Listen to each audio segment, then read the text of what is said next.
सबसे पहले एक अहम खबर आपसे शेयर करें। डीजी आईएसपीआर ने कहा है कि जीएचक्यू ने चीफ ऑफ आर्मी स्टाफ और chairman joint chiefs of staff committee की तैनाती के लिए 6 सीनियर मोस्ट जनरल्स के नाम वजारत दिफा को भेज दिए हैं।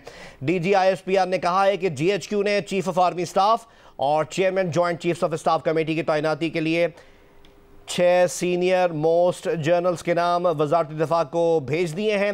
ये ताज़ा और अहम डेवलपमेंट, इसके मुतालिक आपको आगाह कर रहे हैं। DGISPR ने कहा है कि GHQ ने चीफ ऑफ आर्मी स्टाफ और chairman joint chiefs of staff committee की तैनाती के लिए 6 सीनियर मोस्ट जनरल्स के नाम वजारत दिफा को भेज दिए हैं। मज़ीद आपको बताएं कि आर्मी चीफ की तैनाती के लिए समरी तैयार, और द न्यूज़ के एडिटर इन्वेस्टिगेशन अंसार अब्बासी की रिपोर्ट के मुताबिक समरी में 6 सीनियर तरीन लेफ्टिनेंट जनरल्स के नाम हैं। ज़राए के मुताबिक समरी में सबसे पहला नाम लेफ्टिनेंट जनरल आसिम मुनीर का है। दीगर नामों में lieutenant general Sahir Shamshad Mirza, lieutenant general Azhar Abbas, lieutenant general Noman Mahmood, lieutenant general Faiz Hameed और लेफ्टिनेंट जनरल मोहम्मद आमिर के नाम शामिल हैं। इस वक्त एडिटर इन्वेस्टिगेशन अंसार अब्बासी साहब ने हमें टेलीफोन लाइन पर ज्वाइन किया है, उनसे मजीद डिटेल्स हासिल करते हैं।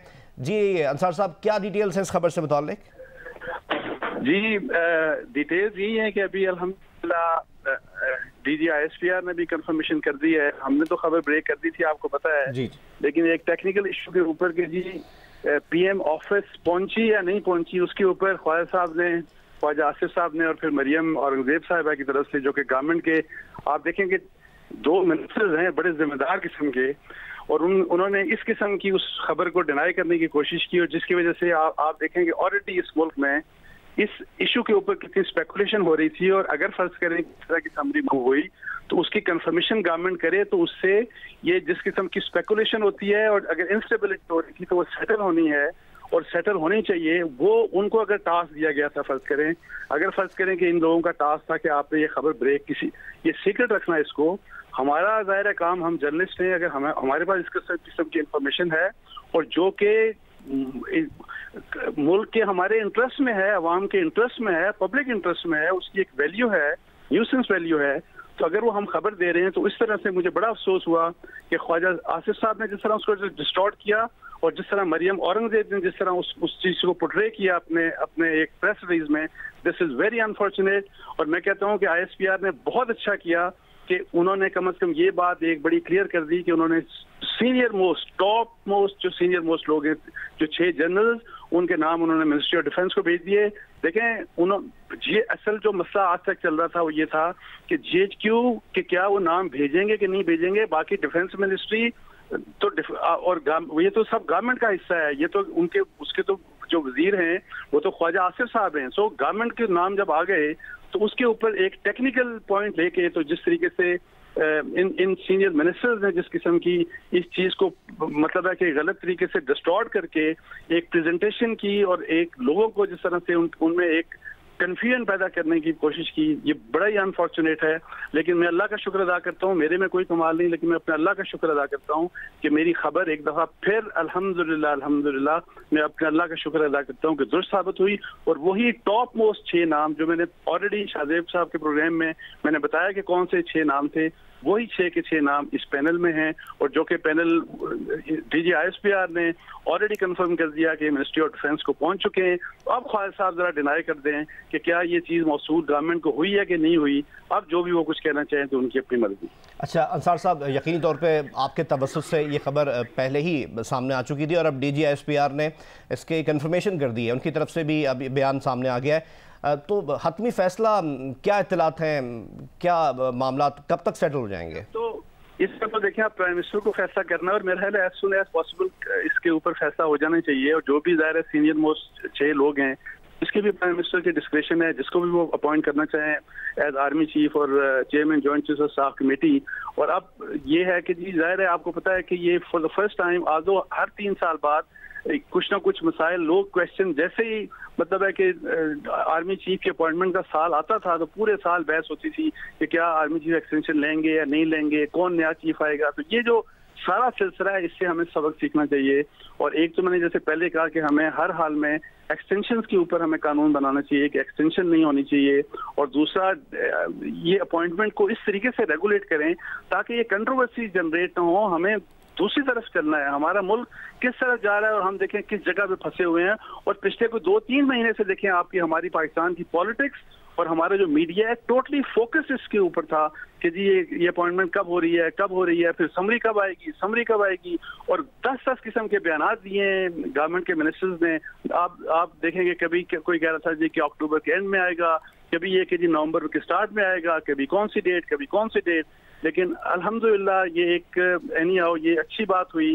जैसे मैं पहले कह रहा था कि अगर ISPR की तरफ से जब कंफर्मेशन आ गई तो ये हमारी जो एक हिजान सी की कैफियत थी पूरे मुल्क में, तो वो एक सेटल होगी। तो अब प्राइम मिनिस्टर साहब को चाहिए कि जाहिर है कि जिसको भी वो चाहते हैं, और फिर ये कि जी उसी के लिहाज से मैं एक्सपेक्ट ये करता हूँ, जो कि ऑलरेडी इस किस्म के हिंट्स PTI दे चुकी है, इमरान खान साहब भी दे चुके हैं कि जो भी अपॉइंटमेंट होगी उसको वो कबूल करेंगे। और हम इस इदारे को वाकई एक तो डीपोलिटिसाइज एपॉलिटिकल करना है, इसको हम सियासत की तरफ ना आए, लेकिन इसको कंट्रोवर्शियल नहीं करना हमने इसकी अपॉइंटमेंट्स को।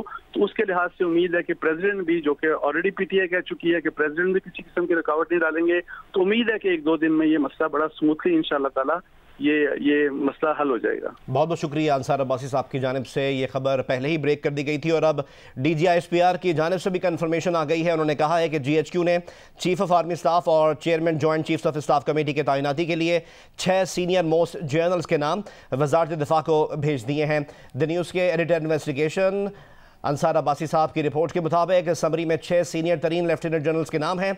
ज़राए के मुताबिक समरी में सबसे पहला नाम लेफ्टिनेंट जनरल आसिम मुनीर का है। दीगर नामों में lieutenant general Sahir Shamshad Mirza, lieutenant general Azhar Abbas, lieutenant general Noman Mahmood, lieutenant general Faiz Hameed और लेफ्टिनेंट जनरल मोहम्मद आमिर के नाम शामिल हैं।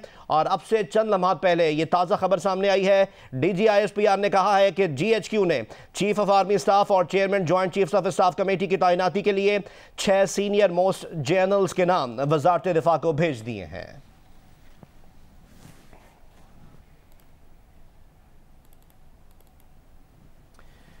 वज़ीर दिफा ख्वाजा मोहम्मद आसिफ ने कहा है कि वज़ीर आज़म शहबाज शरीफ और साबिक़ सदर आसिफ अली ज़रदारी की मुलाकात में आर्मी चीफ की तैनाती पर बात हुई। जुमेरात को काबीना का इजलास आर्मी चीफ की तैनाती के हवाले से इत्तेहादियों से मुशावरत के लिए बुलाया गया है। साबिक सदर आसिफ जरदारी साहब किसी काम के लिए आए थे या किसी नाम के लिए आए थे? काम और नाम दोनों के लिए नहीं आए थे, लेकिन ये बात जरूर है कि अगर दो सियासतदान बैठेंगे और इतने सीनियर सियासतदान बैठेंगे तो लाजमी तौर पे जो इस वक्त करंट इश्यूज हैं, और ये सबसे बड़ा इशू तो यही है जिसकी आप अभी बात कर रहे हैं, तो इसको जरूर ज़ेर बहस आया होगा। तो ये नहीं है कि उन्होंने इस सब्जेक्ट को अवॉइड किया होगा, बल्कि इस पर जरूर तबादला ख्याल होगा। मेरा अंदाजा है कि इस वक्त तकरीबन इत्तफाक राय है PDM की तमाम पार्टियों में कि जब वो नाम आ जाएंगे तो फिर मुशावरत के साथ जो है उनमें से एक नाम जो है ना वो चुन लिया जाएगा। स्वाब भी चाहे प्राइम मिनिस्टर की है, लेकिन इत्तेहादियों का एक हक है, उनकी एक प्रिविलेज है कि उनसे जो है वो मशवरा किया जाए और उनसे राय ली जाए, उनसे जो है एडवाइस ली जाए, और वो प्राइम मिनिस्टर साहब जो हैं, शहबाज शरीफ जो हैं, वो ज़रूर करेंगे। इसलिए ये और जरदारी साहब के साथ ज़रूर बात हुई होगी। बाकी इत्तेहादियों में मौलाना फजल रहमान साहब हैं और भी हमारे दोस्त हैं, MQM वाले हैं, उन सबसे बात होगी। इसीलिए काबीना की मीटिंग भी परसों बुलाई गई। एक खबर सामने आई थी कि वज़ीर आज़म शहबाज शरीफ ने तुर्की का दौरा मुलतवी कर दिया है। इस मुतालिक अपडेट ये है कि वज़ीर इत्तलात मरीम औरंगज़ेब ने वज़ीर आज़म शहबाज शरीफ के दौरे तुर्की की मनसूखी से मुतालिक अफवाहों की तरदीद कर दी और कहा कि वज़ीर आज़म शहबाज शरीफ ने दौरे तुर्की की मनसूखी का कोई फ़ैसला नहीं किया।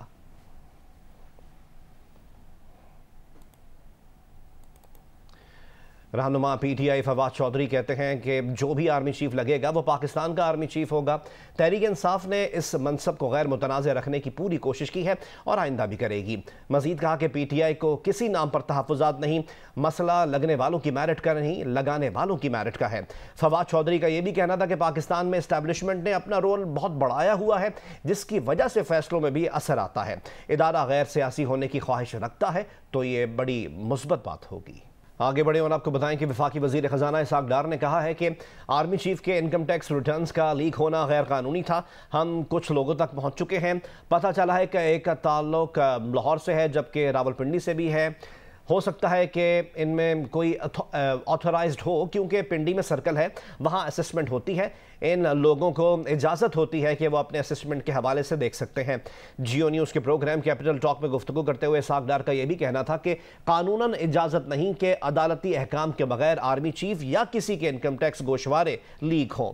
अबूरी रिपोर्ट उन्हें दिखा दी गई है। उम्मीद है आज फाइनल रिपोर्ट भी मिल जाएगी।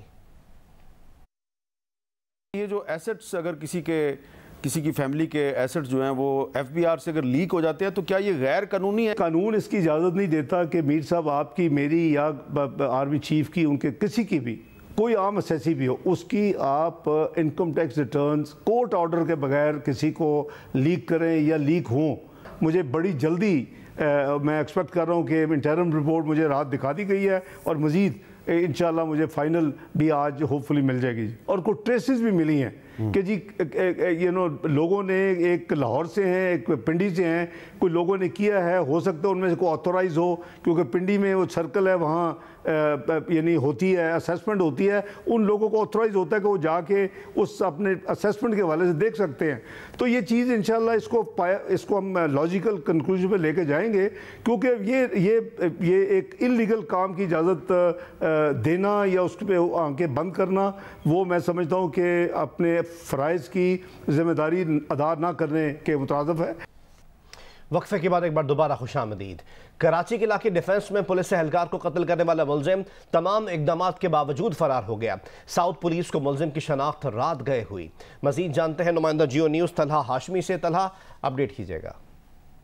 देखिए, इसमें जो कुछ चीज़ें हैं, पुलिस को मुलजिम की शनाख्त तो हो गई थी और वो हमने भी ये खबर ब्रेक की थी दोपहर 12 बजे कि मुलजिम जो है वो स्वीडिश नेशनल है। तो पुलिस इसमें जो टाइम लाइन है वो ये है कि वर्बली जो है वो तकरीबन 4 बजे के करीब साउथ पुलिस ने एयरपोर्ट पुलिस को बताया और तकरीबन 5:10 पे एक शनाख्ती कार्ड शेयर किया गया जो कि इस मुलजिम का था।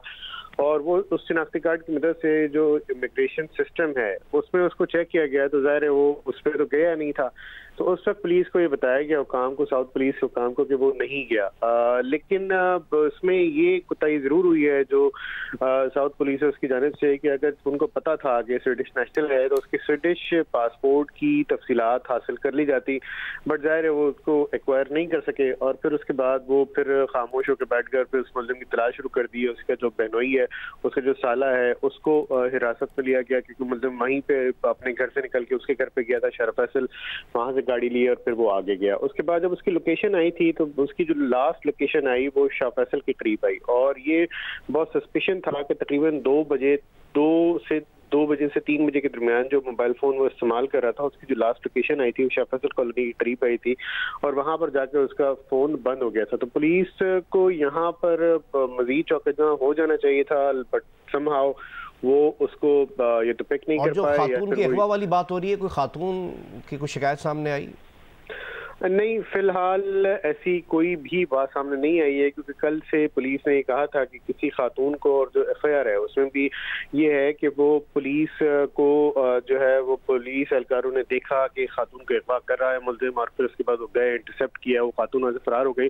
बट अभी तक इस वाक़े से मुतालिक तकरीबन ही तमाम CCTV सामने आ चुकी हैं, जो वीडियोज़ है वो सामने आ चुकी है। अगर ऐसा कुछ होता तो वो सामने आ जाता है। सेकेंड चीज़ ये, जो मेरी FI हुकाम से बात हुई, जो इंपॉर्टेंट चीज़ इसमें यह है कि पुलिस की जानिब से दोपहर 3 बजे के करीब FIA को खत लिखा गया जिसमें सिफारिश की गई कि इसका नाम सील में डाल दिया जाए और उसमें भी जो पुलिस की जानिब से बताया गया उस मुलजिम का शनाख्ती कार्ड नंबर था, उस पर FIA ने अपने सिस्टम में देखा, FIA ने अनर्थ किया कि जो मुलजिम था वो अपने स्वीडिश पासपोर्ट पर उसने ट्रैवल किया, उसकी डिटेल पुलिस को बताई गई तकरीबन 7 बजे के बाद। बहुत बहुत शुक्रिया, हम आपसे मजीद अपडेट्स भी हासिल करते रहेंगे।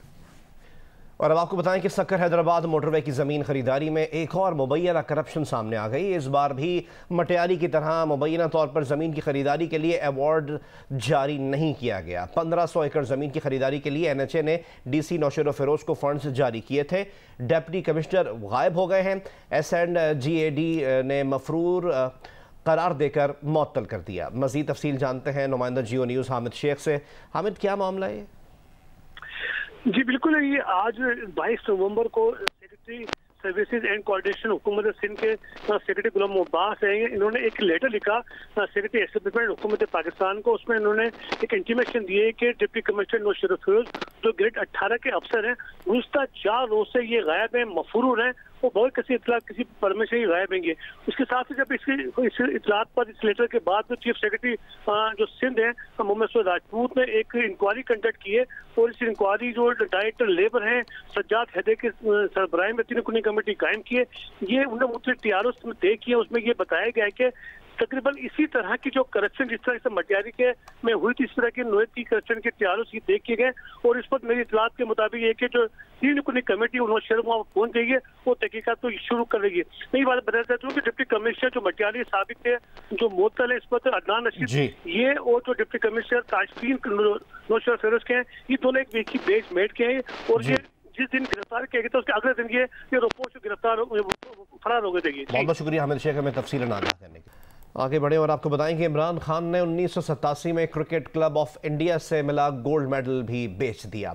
मेडल का खरीदार कसूर का शकील अहमद जियो न्यूज़ के प्रोग्राम कैपिटल टॉक में सामने आ गया। मेडल जो है 2014 में मेरे पास आया था। ये मेडल्स की एक लॉट थी जो मैंने ख़रीदी थी लाहौर से।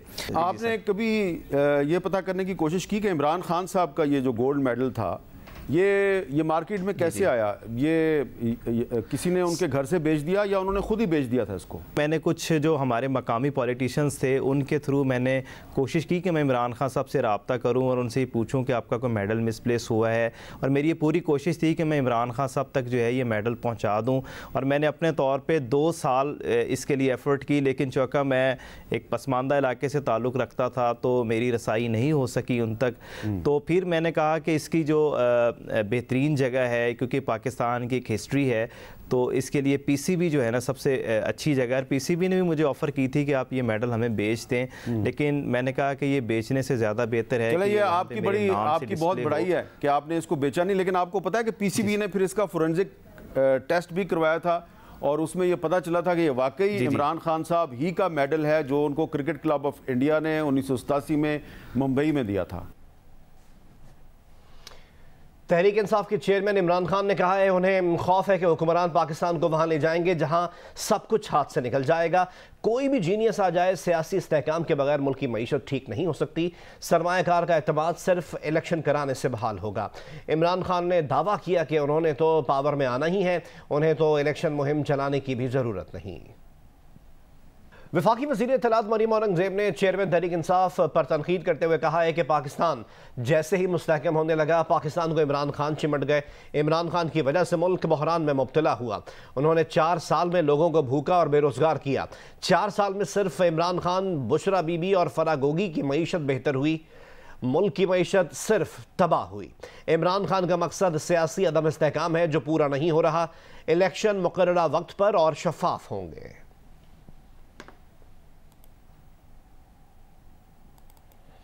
इंसानी सेहत से मुतालिक आपको अपडेट करें। कराची में यौमिया 8 से 10 बुजुर्ग शहरी फ्लू के बायस मौत का शिकार हो रहे हैं। Vice chancellor Jinnah Sindh medical university professor Amjad Siraj ने बताया कि मरने वालों में क़ुव्वत मुदाफ़ियत की कमी इंतकाल का सबब बन रही है। कराची में इन दिनों नज़ला ज़ुकाम, खांसी समेत दमा और दीगर बीमारियों ने जोर पकड़ लिया है। Vice chancellor Jinnah Sindh medical university professor Amjad Siraj Memon के मुताबिक मौजूदा मौसम सबसे ज़्यादा बुजुर्ग शहरी इसकी वजह से निशाना बन रहे हैं। इस वक्त बुजुर्ग और कम मुदाफ़ियती निज़ाम के लोगों की कोरोना से कम और फ्लू से ज़्यादा अमवात हो रही हैं। सरकारी और निजी तिब्बी मराकज़ में यौमिया सैकड़ों अफराद नज़ला ज़ुकाम की शिकायत के साथ लाए जा रहे हैं। प्रोफेसर अमजद सिराज के मुताबिक लोग फ्लू वैक्सीन लगवा कर बासानी अपने आप को महफूज रख सकते हैं। एज जिनकी ज़्यादा होती है, मेरा बहुत स्ट्रॉन्ग मशवरा हमेशा होता था और हमेशा रहेगा कि फ़्लू वैक्सीन अवेलेबल होती है। एक तो ये कोविड आ गया था उसकी वैक्सीन होती है, लेकिन ये आम फ्लू जो होते हैं, इन्फ्लुएंजा, उसके जो कॉमन फ्लू जिसे कहते हैं, उसकी भी फ़्लू वैक्सीन अवेलेबल है। अब देखें, इस वक्त कोविड से कोई एक आधा केस का पता चल रहा है कि किसी की डेथ हो रही है, मिसाल के तौर पे, लेकिन 8 से 10 लोग कराची शहर में ओल्ड एज वाले कॉमन फ्लू की वजह से इंतकाल कर जाते हैं। आप रेशियो देखें कि उसको कोई सोचता ही नहीं उस तरफ। ज़्यादातर लोग सेल्फ मेडिकेशन कर रहे होते हैं, उससे बेहतर है कि वो डॉक्टर से मशवरा करें।